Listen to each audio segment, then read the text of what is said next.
রাওয়ালপিন্ডি স্টেডিয়ামের press box এবং press বক্সের ঠিক বাইরেই অনার্স বোর্ডের ছড়াছড়ি। অনার্স বোর্ড কি নিশ্চিতভাবেই আপনারা জানেন।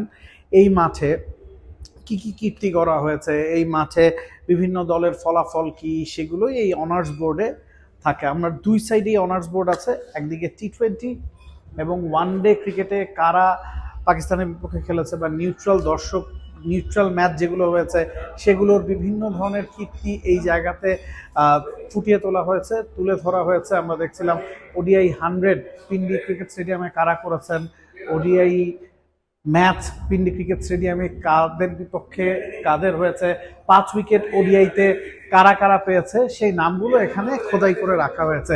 টি20 ম্যাচ কতগুলো হয়েছে, এখানে কোন সালে হয়েছে সেগুলো জানানো হয়েছে।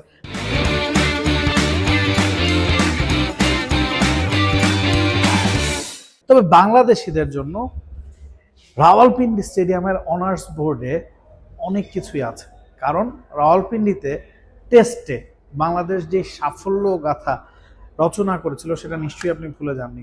বাংলাদেশের টেস্ট ক্রিকেট ইতিহাসেরই সেরা সাফল্য এই রাওয়ালপিন্ডিতে। 2-0 ব্যবধানে বাংলাদেশ রাওয়ালপিন্ডিতে টেস্ট জিতেছিল।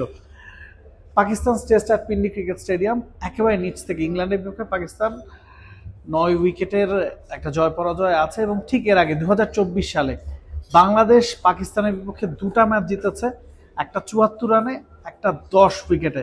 ভাবা যায় এই সিরিজটা হওয়ার আগে নিশ্চিতভাবে আমরা ভাবতে পারিনি পাকিস্তানে এসে বাংলাদেশ পাকিস্তানকে হেসে খেলে ব্যাক টু ব্যাক 2টা টেস্ট ম্যাচে হারাবে, সেটাও ডমিনেট করে। একটাতে 74 রানের জয়, একটাতে 10 উইকেটের জয়। এবং এই জয়ের কারিগর যারা ছিলেন তাদের নামও কিন্তু খোদাই করে রাখা হয়েছে পিন্ডি স্টেডিয়ামের এই অনার্স বোর্ডে। আমরা যদি দেখি 5 উইকেট নিয়েছেন টেস্ট ইনিংসে পিন্ডি ক্রিকেট স্টেডিয়ামে কারা কারা, সেখানে 2 বাঙালির অবস্থান।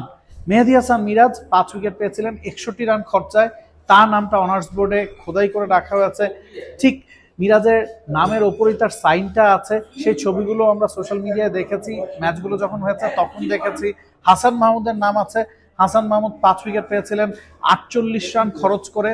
রাওয়ালপিন্ডিতে যে 2টা back to back test match হয়েছে সেই 2 ম্যাচের কীর্তির কথাই বলছিলাম। বোলারদের কথা তো বললাম, একটু ব্যাটসম্যানদের দিকে আসতে চাই।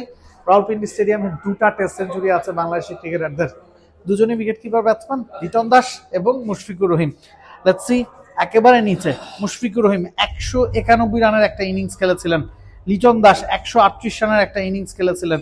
তাদের সবার নামই কিন্তু রাওয়ালপিন্ডির এই অনার্স বোর্ডে খোদাই করে রাখা হয়েছে।